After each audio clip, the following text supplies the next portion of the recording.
Senior anchor person Nadeem Malik साहब ने भी हमें ज्वाइन किया है। नदीम मलिक साहब, आपको भी बेहद शुक्रिया।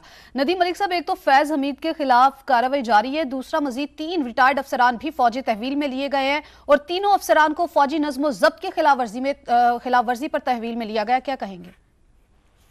देखिए, बड़ी इंपॉर्टेंट खबर है। जनरल फैज की गिरफ्तारी के बाद हम लोग पहले दिन तबसरा कर रहे थे कि ये मामला बहुत ट्रांसपेरेंटली आगे बढ़ना चाहिए और पूरा प्रोसेस बहुत क्रेडिबल होना चाहिए, लोगों को इत्मीनान में लिया जाना चाहिए और आगाह भी करना चाहिए। ये हम पहले दिन मेरी लाइन यही रही थी और हम इसके ऊपर पूरी अपनी ट्रांसमिशन पे भी जोर देते रहे। एक तो मैं ISPR को बोलूंगा कि उनको इस बात के ऊपर शाबाश देनी चाहिए कि वो इन्फॉर्म कर रहे हैं, अपडेट कर रहे हैं कि हमने 3 और अफसर गिरफ्तार किए हैं। लेकिन ये मामला बहुत पेचीदा और टेढ़ा है। ये जो जिस तरफ जा रहा है मामला, वो बड़ा खतरनाक रुख की निशानदेही करता है। ये पॉलिटिकल वायलेशंस हैं आर्मी ऑफिसर्स की, जिसकी बिना के ऊपर उनको गिरफ्तारी हुई है।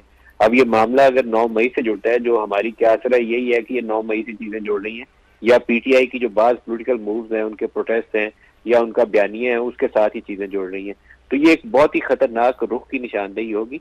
General Faiz Hamid in office उनकी क्या वायलेशन थी, आफ्टर रिटायरमेंट क्या वायलेशन है, ये जब वो इन्वेस्टिगेशन फर्दर चलेंगी तो आई होप के ISPR इसके ऊपर पूरी पाकिस्तानी कौम को आगाह करेगा कि जब वो इन ऑफिस थे तो उस वक्त उन्होंने कौन कौन से आइन और कानून की खिलाफवर्जी की, आर्मी है कहाँ थोड़ा, रिटायरमेंट के बाद कौन कौन सी मौके ऐसे थे जहाँ इनका और जो मजीद ऑफिसर्स गिरफ्तार हो रहे हैं उनका क्या रोल था। अगर तो ये चीजें 9 मई से जुड़ती हैं कहीं ना कहीं, तो फिर बहुत खतरनाक चीज है। फिर ये एक ऐसी निशानदेही, एक ऐसे रुख ही करेगा जहां ये 3 अफसर अभी गिरफ्तार हुए हैं। मेरे ख्याल में इसके साथ मजीद गिरफ्तारियां भी होंगी, क्योंकि 9 मई का जो एक मुख्तसर सा एक कह लिए एक तज्जिया उसका, हमारा तो ये ख्याल है कि वो फोकस कर रहा था आर्मी चीफ के अगेंस्ट, मौजूदा आर्मी चीफ जनरल आसिम के खिलाफ था वो सारा कुछ। पर्पज ये था कि या तो फौज के अंदर रिजेंटमेंट आए और आर्मी चीफ को स्टेप डाउन करना पड़ जाए, या इतनी आर्मी इंस्टॉलेशन हिट हो जाए कि उसके नतीजे में वो एम्बैरस फील करें और वो रिजाइन कर दें, या लोगों के ऊपर फौज गोली चला दे जैसे बांग्लादेश में हुआ और 300-400 लोग मर जाए उस दिन, और उसके नतीजे में फौज जो है उसके अंदर एक इशू पैदा हो जाए और आर्मी चीफ जो है उसको स्टेप डाउन करना पड़ जाए। ये सूरत हाल अगर प्लान कर रहा था कोई, मैं अभी क्या सुनाई है ये बहुत बड़ी, क्योंकि अभी इसके ऊपर स्टेटमेंट्स आनी शुरू हो गई है, ख्वाजा आसिफ और दीगर लोगों ने भी इसके ऊपर बयान दिए। तो फिर ये बहुत खतरनाक चीज है। फिर इस पूरी इन्वेस्टिगेशन को और तमाम मुलव्वस लोगों को, पूरी कौम को आगाह करना चाहिए नामों के साथ और उनके रोल के हवाले से, ताकि पूरे प्रोसेस के ऊपर इत्मीनान जो है लोगों का बरकरार रहे।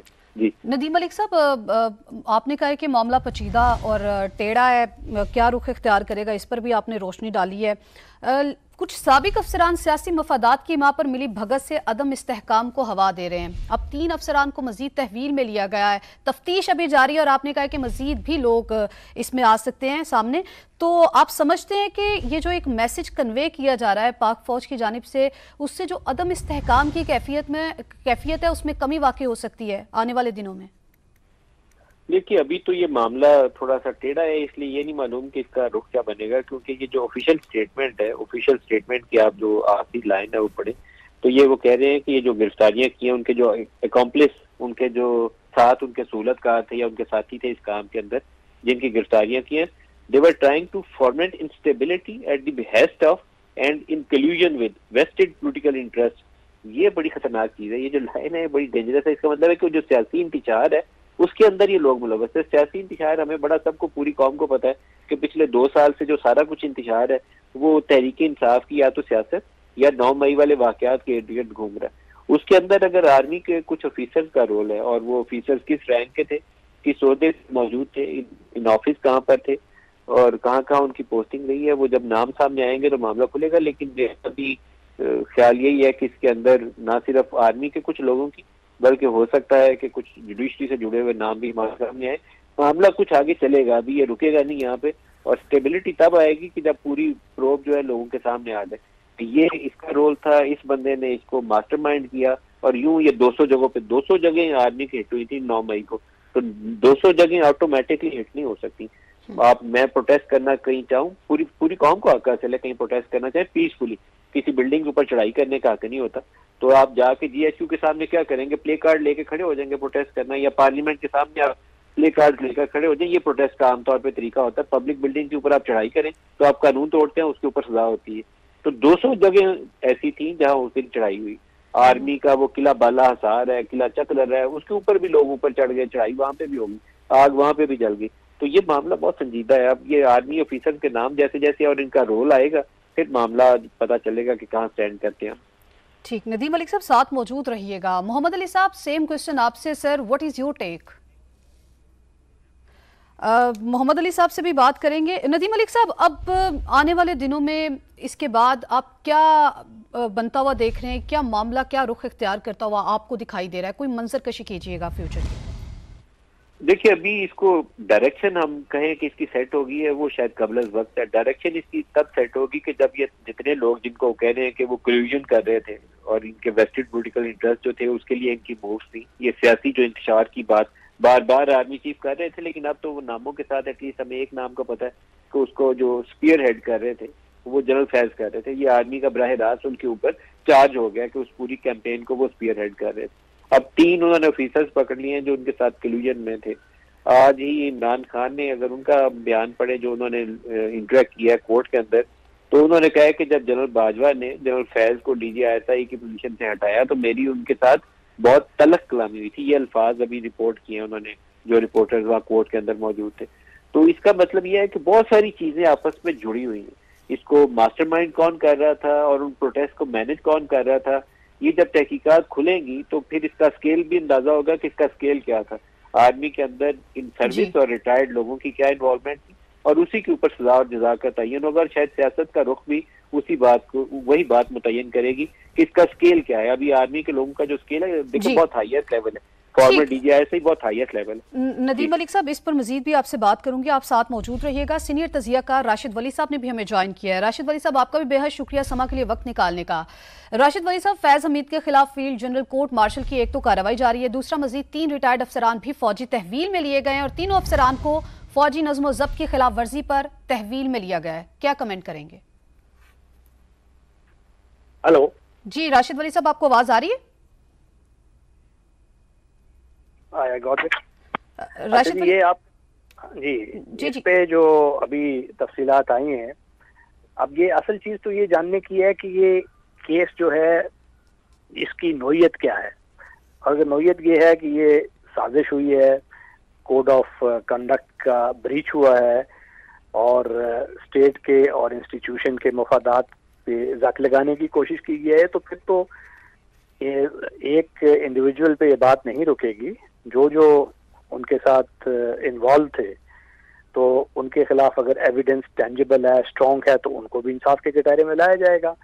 और ये 3 जो तहवील में लिए गए हैं, इनके अलावा और भी हो सकते हैं और उनको भी इंसाफ के कटहरे में लाया जाएगा और ये प्रोसेस चलेगा। अच्छा, आपको ये प्रोसेस आगे बढ़ता हुआ दिखाई दे रहा है। ISPR ने कहा कुछ साबिक अफसरान सियासी मफादात की मां पर मिली भगत से अदम इस्तेहकाम को हवा दे रहे हैं, इस पर भी रोशनी डालिएगा। जी जी बिल्कुल। ये कुछ अरसे से ऐसी फजा बनी हुई थी कि फौज के जो वेटरन्स में एक डिसइंफॉर्मेशन फैलाई गई और उनमें ये डिसअफेक्शन और इज़्तिराब की कैफियत पैदा की गई, जिसकी वजह से वो जो अपने इंस्टीट्यूशन के खिलाफ बदजनी की कैफियत में वो उस कैंपेन का बहुत से लोग सोशल मीडिया पे शुरू हो गए। और जब वेटरन्स की एक मुंह से कोई अल्फाज सुनता है जिसको लुक अप करते हैं लोग, जो क्योंकि वो इंस्टीट्यूशन के एक कलीदी किरदार रहे होते हैं, उनकी कंट्रीब्यूशन होती है, तो लोगों में भी लामहला वो चीज़ जो है वो उसकी उसका असर ज्यादा होता है। और यही वजह थी कि इसमें ये देखा गया कि इसकी आज तक नज़ीर नहीं मिलती थी। 71 की जंग, बाकी जो उसके बाद जो कई इंसिडेंट्स हुए, और वेटरन्स ने एक स्ट्रॉन्ग कोहेसिव फ्रंट वो दिखाया। मगर ये पहली बार ऐसे हुआ था कि इन्होंने एक पार्टी की मोहब्बत में फौज को ही मतऊन करना शुरू कर दिया था। तो जब उसके ताने बाने जोड़े गए, एविडेंस देखा गया, तो कोई उनकी डोरियां हिला रहा था। तो वो अगर डोरियां हिलाने वाला स्ट्रिंग मास्टर उसके खिलाफ एविडेंस है तो उसको पकड़ा जाएगा और उसके साथ साथ जो जो उस कड़ी में इन्वॉल्व होंगे उनको भी इंसाफ के कटहरे में लाया जाएगा। राशिद वली साहब, चूंकि आपने कहा है कि ऐसा पहली बार हुआ है, माजी में कोई ऐसी मिसाल मिलती है कि इस तरह से अकाउंटेबिलिटी हुई हो और फिर उन केसेस का क्या अंजाम रहा हो? नहीं, मैंने जब कहा पहली बार हुआ है, पहली बार ऐसा हुआ है कि एक पार्टी की मोहब्बत में लोगों ने इंस्टीट्यूशन के इंटरेस्ट को उसे पुश डालते हुए एक मुनज़्ज़म डिसइंफॉर्मेशन कैंपेन शुरू की है। पहले जो हुआ वो उसकी नौयत मुख्तलिफ थी। पिंडी साजिश केस हुआ, उसके बाद ये चंद और केसेस हुए जिसमें ये सेडिशन के चार्जेस लगे सीनियर अफसरान पे, उनको सजा भी मिली।